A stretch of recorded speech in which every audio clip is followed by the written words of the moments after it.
운동을 다시 시작하는 순간 가장 먼저 부딪히는 벽은 의지보다 몸의 반응입니다. 많은 분들이 마음에서는 시작해야지 생각하지만 막상 움직이려 하면 금세 숨이 차거나 관절이 뻐근해져 스스로 실망하는 경우가 많습니다. 하지만 이 반응은 몸이 약해졌다는 신호라기보다 그동안 쓰지 않았던 회로가 다시 깨어나며 보내는 자연스러운 첫 인사에 가깝습니다.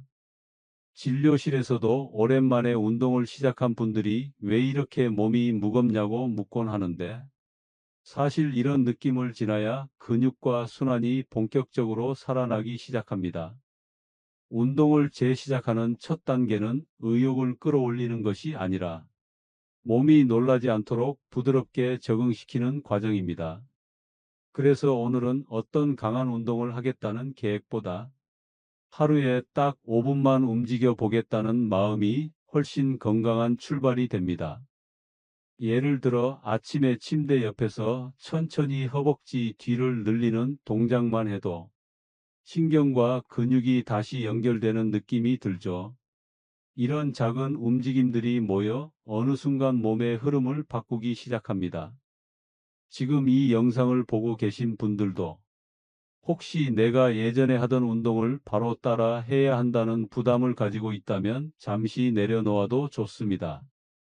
회복의 과정은 작을수록 오래 가고 부드러울수록 더 깊게 자리 잡습니다.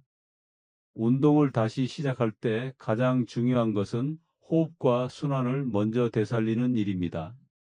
많은 분들이 근력 운동부터 바로 들어가야 한다고 생각하시지만 막상 그렇게 하면 몸이 금세 굳고 피로가 더 심해질 수 있습니다. 운동을 잠시 쉬었던 기간이 길수록 근육보다 먼저 회복해야 하는 것은 혈액의 흐름입니다. 진료실에서도 숨이 조금만 차도 어지럽다거나 다리가 빨리 뻐근해진다는 분들을 보면 대부분 순환이 충분히 돌지 않은 상태에서 무리한 자극을 준 경우가 많습니다. 그래서 재시작 초기에는 호흡을 깊이고 근육에 산소를 보내는 연습이 우선입니다. 의자에 앉아 천천히 숨을 들이마시고 내쉬는 것만으로도 가슴과 횡격막이 부드럽게 열리면서 전신의 순환이 되살아나는 느낌을 받을 수 있습니다. 여기에 가벼운 걷기나 발목을 천천히 돌리는 동작을 더하면 다리 쪽으로 흐르는 혈액의 길이 다시 넓어지기 시작합니다. 이런 기본 흐름이 자리 잡아야 근력 운동도 자연스럽게 이어질 수 있습니다. 몸은 순환이 좋아지면 스스로 움직이고 싶어지는 방향으로 변하기 때문에 조급해할 필요가 없습니다. 오늘 할 수 있는 가장 부드러운 움직임부터 차근히 시작하면 됩니다. 운동을 재시작할 때 많은 분들이 흔히 하는 고민이 있습니다. 예전처럼 힘이 잘 들어가지 않는데 이게 정상인가요? 하는 질문입니다. 사실 이 시기에 나타나는 힘 빠짐은 근육 그 자체의 문제가 아니라 신경과 근육이 다시 호흡을 맞추는 과정에서 일어나는 자연스러운 현상입니다. 근육은 그동안 쉬는 동안 길을 잊어버린 것처럼 신경이 보내는 신호를 빠르게 받아들이지 못하기도 합니다. 그래서 가벼운 동작임에도 마치 무거운 짐을 드는 것처럼 느껴질 수 있죠. 진료실에서도 이런 경험을 하신 분들이 종종 계십니다. 처음에는 양말을 신을 때조차 허벅지가 뻐근하다며 놀라워하시지만 며칠만 지나면 몸이 슬슬 기억을 되찾는 것을 느끼곤 합니다. 중요한 것은 이 시기를 억지로 밀어붙이지 않는 것입니다. 무거운 중량이나 빠른 움직임으로 급하게 올리려 하면 관절과 인대가 먼저 부담을 받아 통증으로 이어질 수 있습니다. 대신 필요한 것은 경로를 다시 연결해주는 천천한 반복입니다. 예를 들어 의자에서 오르내리기를 아주 천천히 반복해 보는 것만으로도 허벅지와 엉덩이 근육이 다시 협력하기 시작합니다. 이 과정은 꼭 시간을 들여야 안정적으로 자리 잡습니다. 몸은 서두르는 대신 꾸준함을 선택한 사람에게 언제나 더 오래, 더 편안하게 응답합니다. 운동을 다시 시작할 때 꼭 기억해야 할 또 하나의 원칙은 몸의 균형을 회복하는 데에는 근력과 유연성이 함께 필요하다는 점입니다. 근육만 단단해지면 된다고 생각하기 쉬운데 실제로는 뻣뻣해진 근막이 움직임을 방해하면서 힘을 제대로 쓰지 못하게 만드는 경우가 많습니다. 진료실에서도 허벅지와 종아리에 힘이 충분하지만 오래 걷지 못하는 분들을 보면 대부분 유연성이 떨어져 움직임의 폭이 좁아진 경우가 많습니다. 그래서 재시작 단계에서는 근력과 스트레칭을 번갈아 반복하는 방식이 훨씬 안정적입니다. 예를 들어 의자에서 일어났다 앉기 동작을 5번 했다면 바로 이어서 허벅지 앞쪽을 천천히 늘려주는 스트레칭을 해주는 식입니다. 이렇게 하면 근육과 관절이 서로 조화를 이루며 부담 없이 움직임을 넓혀갈 수 있습니다. 생활 속에서도 쉽게 적용할 수 있습니다. 세수를 하기 전 목을 좌우로 부드럽게 돌려주거나 양치하면서 햄스트링을 가볍게 늘리는 것만으로도 하루에 몸이 훨씬 편안해집니다. 이런 작은 조합들이 모이면 운동의 부담은 줄어들고 회복은 더 빨라집니다. 몸은 강하게 밀어붙일 때보다 부드럽게 이끌어줄 때 훨씬 안정적으로 변화합니다. 이 원리를 기억해두면 이후의 근력 회복 과정이 한결 수월해질 것입니다. 운동을 다시 시작할 때 많은 분들이 겪는 또 하나의 어려움은 통증을 어떻게 다뤄야 하는지 모른다는 점입니다.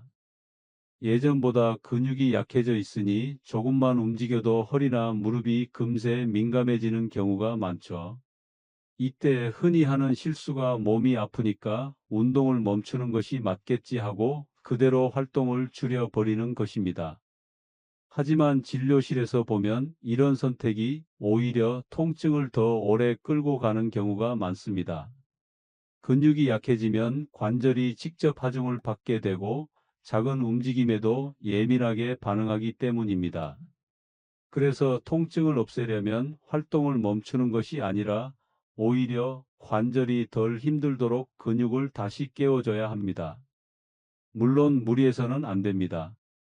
통증이 3이나 4 정도로 느껴지는 선에서 아주 천천히 움직임을 늘리는 것이 핵심입니다.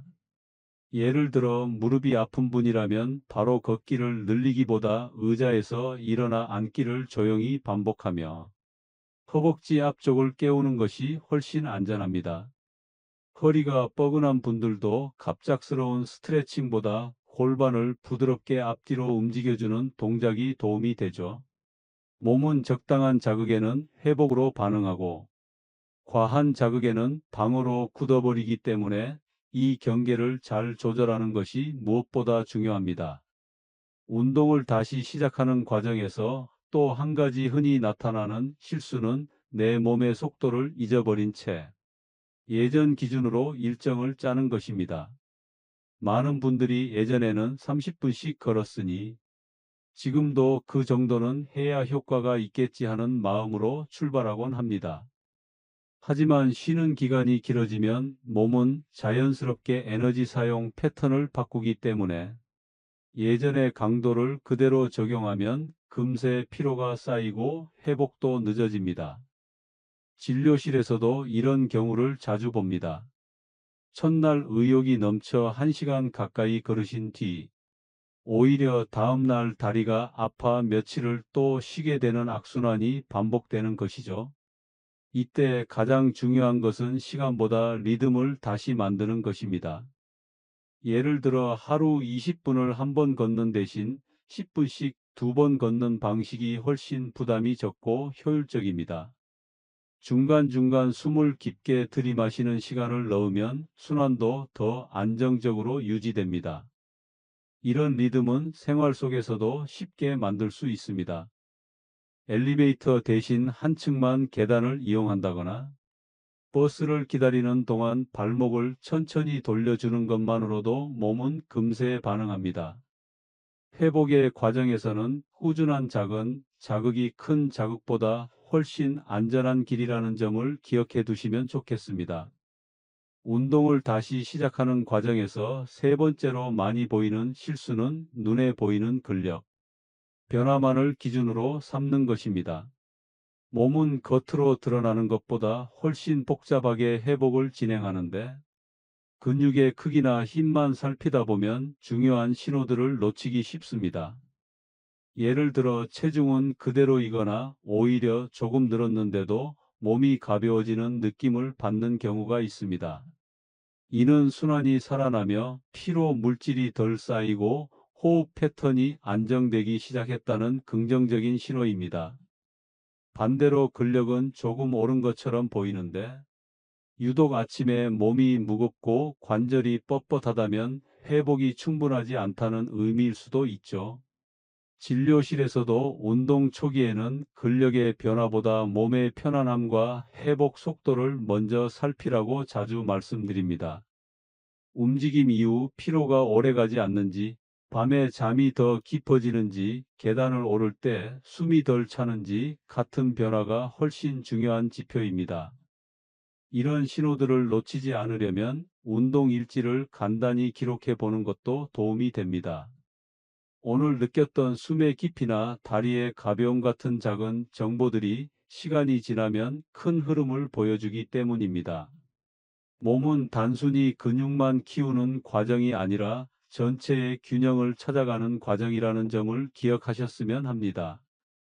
이제 운동을 다시 시작한 뒤 몸의 흐름을 안정적으로 되살리는 구체적인 루틴을 정리해 보겠습니다.